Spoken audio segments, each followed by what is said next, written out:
안녕하세요. 반갑습니다. 시청자, 구독자 여러분. 크리스찬 유튜버 오늘의 만나 정승일입니다. 모두 평안하게 잘 지내고 계신지요? 오늘도 변함없이 우리에게 주신 하늘 양식 사도행전 22장 24절로 29절 말씀입니다. 함께 받으러 가실까요? 천부장이 바울을 영내로 데려가라 명하고 그들이 무슨 일로 그에 대하여 떠드는지 알고자 하여 채찍질하며 신문하라 한데 가죽줄로 바울을 매니 바울이 곁에 서 있는 백부장더러 이르되 너희가 로마 시민된 자를 죄도 정하지 아니하고 채찍질할 수 있느냐? 백부장이 듣고 가서 천부장에게 전하여 이르되 어찌하려 하느냐? 이는 로마 시민이라. 천부장이 와서 바울에게 내가 로마 시민이냐? 내게 말하라. 그러하다. 나는 돈을 많이 들여 이 시민권을 얻었노라. 나는 나면서부터라. 신문하려던 사람들이 곧 그에게서 물러가고 천부장도 그가 로마 시민인 줄 알고 또 그 결박한 것 때문에 두려워하니라. 하나님 나라 시민권. 교회를 사랑한 바울이란 지난 영상에서 말씀드렸다시피 예루살렘으로 가면 고통을 피할 수 없을 것이라는 예언에도 불구하고 바울은 예루살렘으로 갑니다. 거기서 야고보를 중심으로 한 예루살렘 교회 지도자들을 만나지요. 그들은 바울의 선교 보고를 받고 하나님께 영광을 돌리면서도 열성적인 유대주의자들이 바울을 가만히 두지 않을 것이라는 우려를 전합니다. 이들은 나름대로 최선을 다합니다. 유대인의 정결 예식에 바울이 참석할 뿐 아니라 비용까지 부담하게 하면서 유대주의자들의 반감을 줄이기 위해 노력하지요. 하지만 소용이 없었습니다. 유대주의자들은 성전에 들어온 바울이 이방인을 성전에 데려와 성전을 더럽혔다고 모함해서 바울을 성전 밖으로 끌어내고 죽이려 합니다. 도시에 일어난 이 소동으로 인해 군대가 개입해서 바울을 결박하여 군대 진영 안으로 데리고 갑니다. 결박당한 바울은 어떻게 이 위기를 극복하고 하나님 나라 복음을 확장시켜 나아갈까요? 오늘 말씀을 통해 확인하러 가보시겠습니다.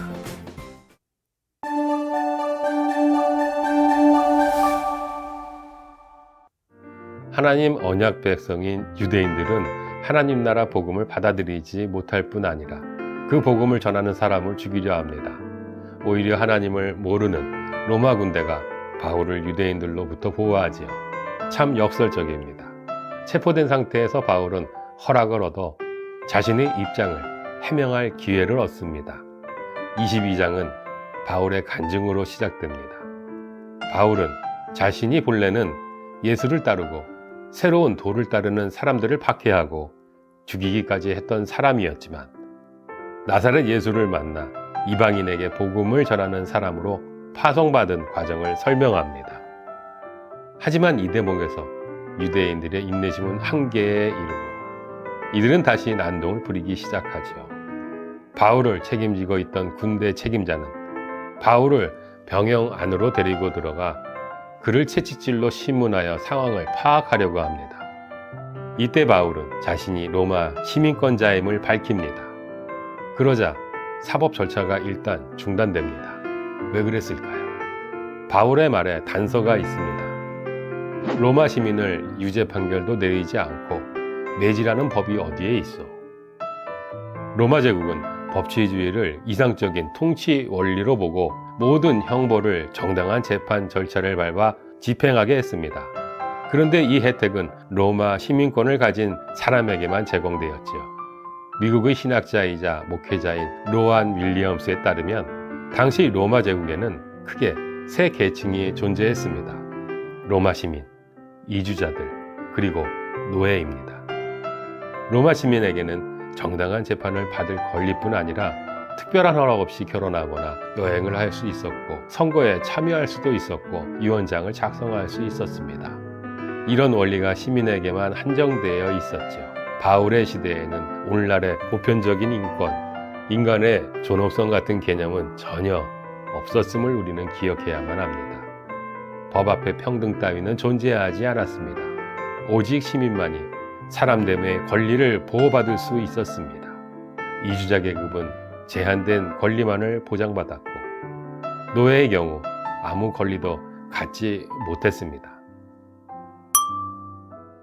그렇다면 바울은 어떻게 로마 시민권자가 되었을까요? 바울이 로마 시민임을 알게 된 군대 관리는 바울에게 자신은 돈을 많이 들여서 시민권을 얻었다고 실토합니다.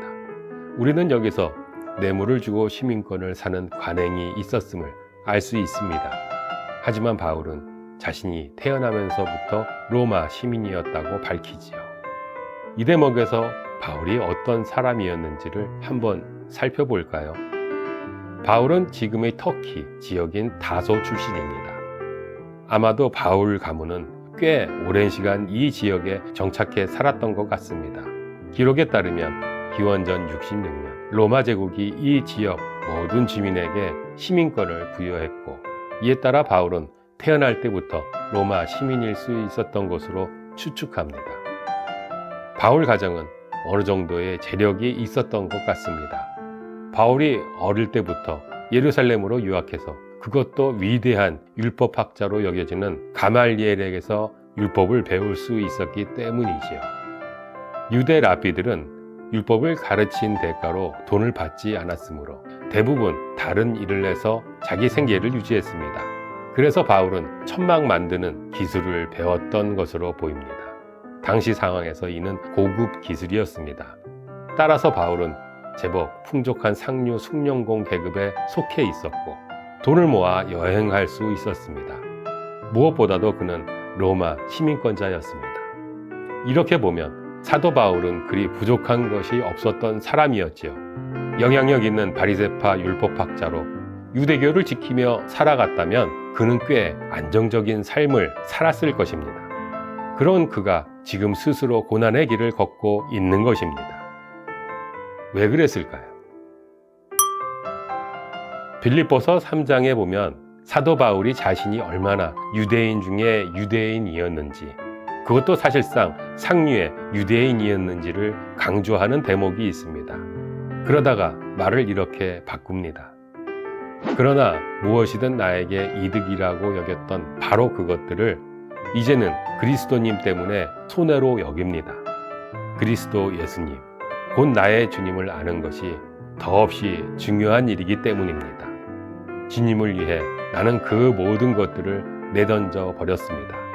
나는 그것들을 배설물로 여깁니다.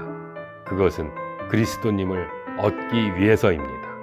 또 그리스도님 안에서 발견되기 위해서입니다.